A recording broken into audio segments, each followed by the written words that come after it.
Ladies and gentlemen, I love the response I have been getting on my video about farming for money. And if there's one thing I know for sure, if you're gonna try to farm for money in this game, you're gonna need an exploit. I really want to flesh out this idea of farming as a video game, as a real-time strategy game, like Stardew Valley. But even better, because there's a lot more variables we can deal with. Here we have, coming along quite nicely, a crop of conga leaf. This is a waxy leaf they used to wrap cheese or tamales in. And these are available, very easy to sell in the local market, especially in December. In Christmas time, when everybody's making tamales, Colombian tamales, these are very easy to sell, but at any time of the year, really, if we can get them to Bogota or any other big city, we can sell these leaves by the dozen. And we can sell 100 or 1,000 or 10,000 dozens of these leaves. And so we've been continuously propagating them. And I have really been enjoying the comments about farming for money. And we can see a couple of schools of thought. I was excited to, I always love the other people interested in permaculture, and they're sharing their species. Got some nice guava tree here. And the permaculture people are beautiful. They're multi-species people, right? A little bit of everything. And, you know, you get into that phase where you can really maximize the quality of food that you're consuming. You can produce a lot of your own bits and bobs, and that's really enjoyable. And obviously, right, if you have the time and the money to do that, the cool thing about farming, I think, is even an hour a day, you can get great results. You know, maybe gardening, they would call that. And so you can make a lot of different foods and reduce your own expenses. But when we're talking about farming for money, we're talking about making money. Somebody said permaculture is anti-commercial, and that is a school of thinking. And you know, you can appreciate the people that don't want to think necessarily about that. It's a labor of love. But I think there are models. I think there are models that we can make profitable. And so we need to distill down what are the necessary thought experiments. I think we're seeing a bird's nest. This might be a Synallaxis bird nest here, which is why this particular oak coffee has probably not been pruned.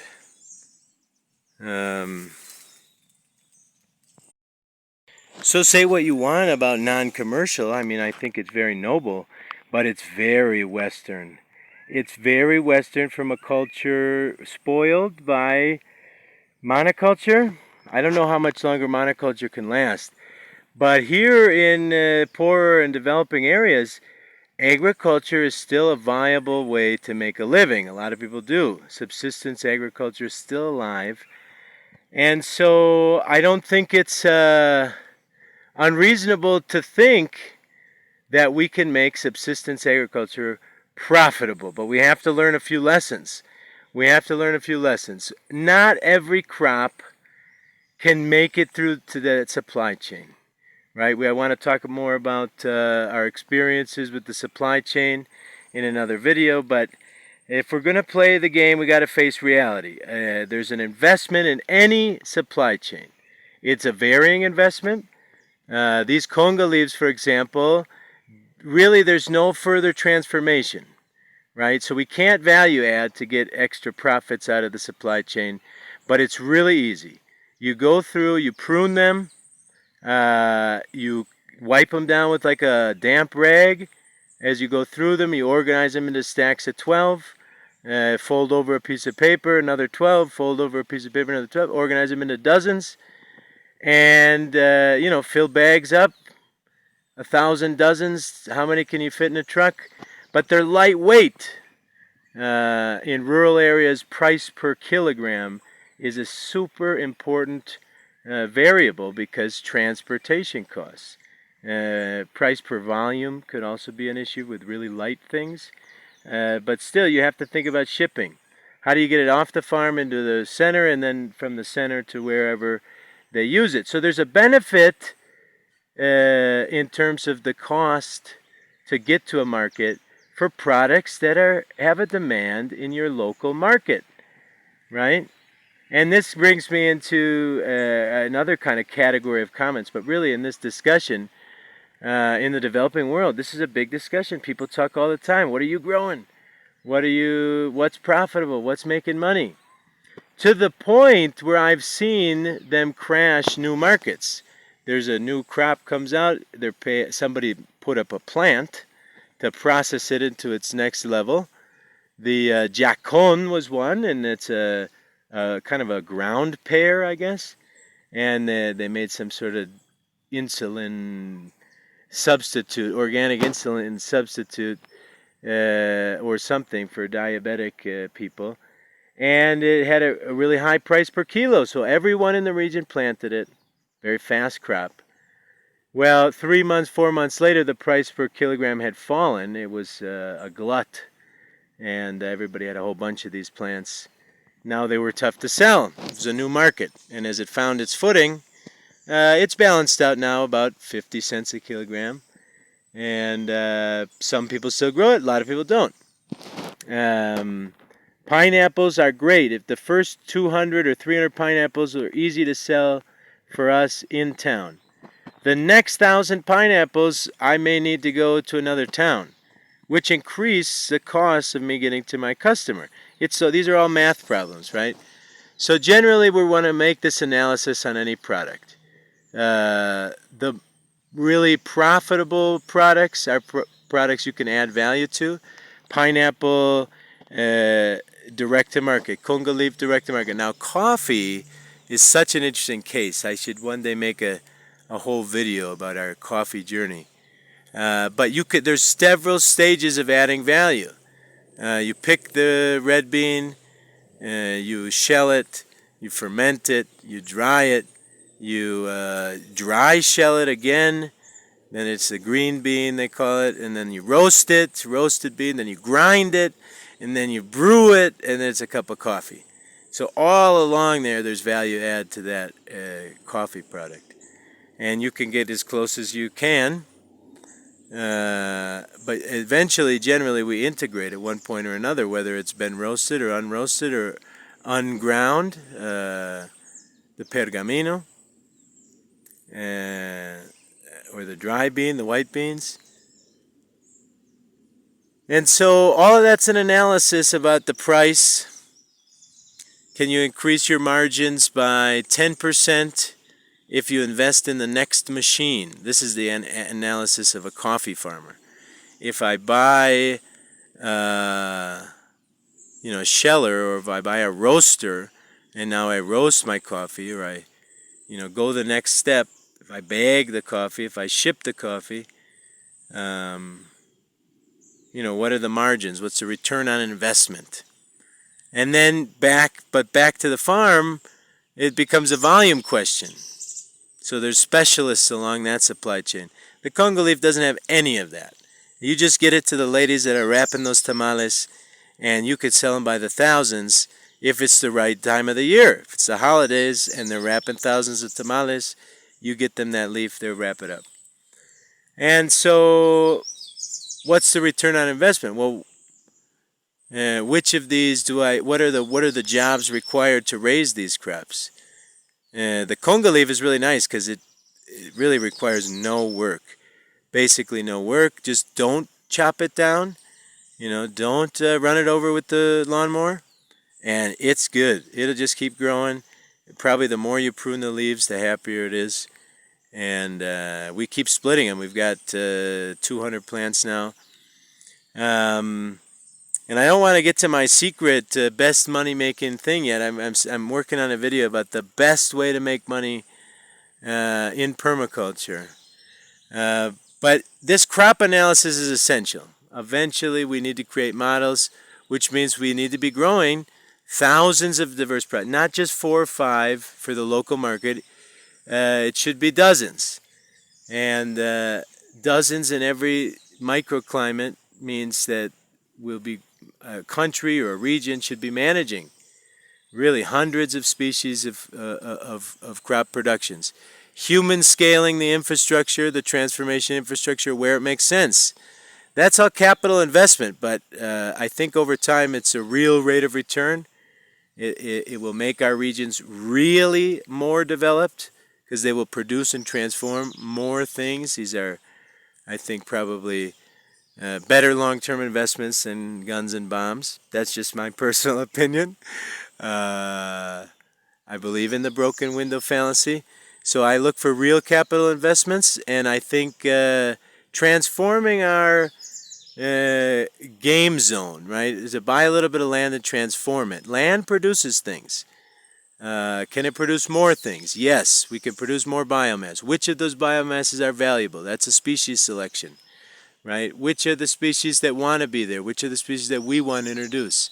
All of this is a calculation. It's a multivariate equation. And what are the metagame? That's so interesting because there's certain different types of people create metas. We'll create a meta, the best strategy for this game, based on your zone. What server are you on? Based on what biome you're in. And so we're going to create meta strategies. And then there's optimizers, right? We'll get people that'll try out the meta strategies and they'll add in other things. They'll change things. They'll become optimizers of the meta. They'll create new metas, alternate metas. The cool thing about this is, just like kind of like Stardew Valley, there's no villain. There's no villain. This is not a zero-sum game. It's an expanding pie game. We can all win if we're competing to produce the most biomass and most biodiversity and most profitable farm. With polyculture, we're all winning. I hope my neighbor does even better than me, and then I might copy some of the things he's doing. I tell people all the time when they come and visit us, quick, learn this, learn all these 6 lessons that I've learned, and go and do whatever you think about that. Implement them the best you know, and hopefully you'll do better than me. You'll learn something, and then you'll teach me. That's what we need. We need 1 million people experimenting, and these can be profitable. There's a difference between Western and, I guess, developed. Developed and developing. Agriculture, big ag, has kind of, I think, made people less willing to experiment. But with subsistence farming areas, I think we have the potential. There's naturally already thousands of people experimenting. If we can get the tools in their hands, it could get really interesting really quick as a decentralized development of these polyculture models. I think that syntropic agroforestry is ahead of permaculture in recognizing the importance of profitability. But I do think that permaculture does contain the toolbox to continue to design over the long term. It's just that you have to get 10 years in before you can really expect to make money. So a lot of times over those 10 years, I think the permaculture people get side jobs and just kind of look at it as a hobby. And there's nothing wrong with that. This is a great hobby. I don't know if you could compare our system to that coffee field over there on the other side. This is a great hobby. I'm standing in under a canopy listening to birds. I wonder what they must feel there in a poisoned wasteland, trying to, and that poison that kills that grass is not going to give that coffee what it needs to be strong. They're going to have to fertilize the hell out of it. And I don't know exactly what I think about all of those things. I tend to think it's bad. But more than bad, it's a lot of work. It's way too much work. I'm lazy. And so I have trees and a chainsaw instead of a pumpkin and poison.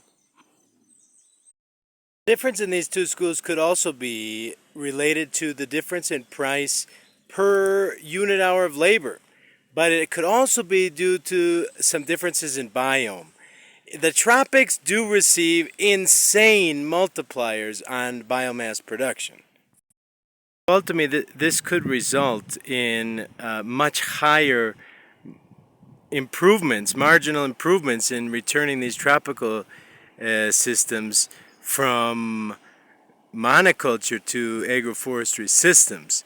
There could be just so much more improvement that we're seeing here in the tropics because of the ridiculous biome statistics. And it is one of the reasons that I chose a tropical biome to play this game, this agroforestry game. And the difference is also economic. If you want to talk about farmers markets, we are actually, in terms of subsistence agriculture, that is the point. That's the urban center.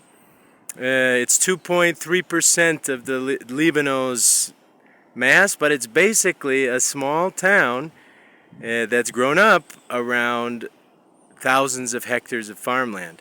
So they'll buy a lot of stuff, at least 10 different things, and it could also be a good place to put up a business transforming things. If you open up a market, people will grow it. There's a delay in that, and I have no interest in living in the town. Urban type life is not for me. But we are going to continue to try to make profitable systems and grow different products and show them to you all here on this channel. Follow along.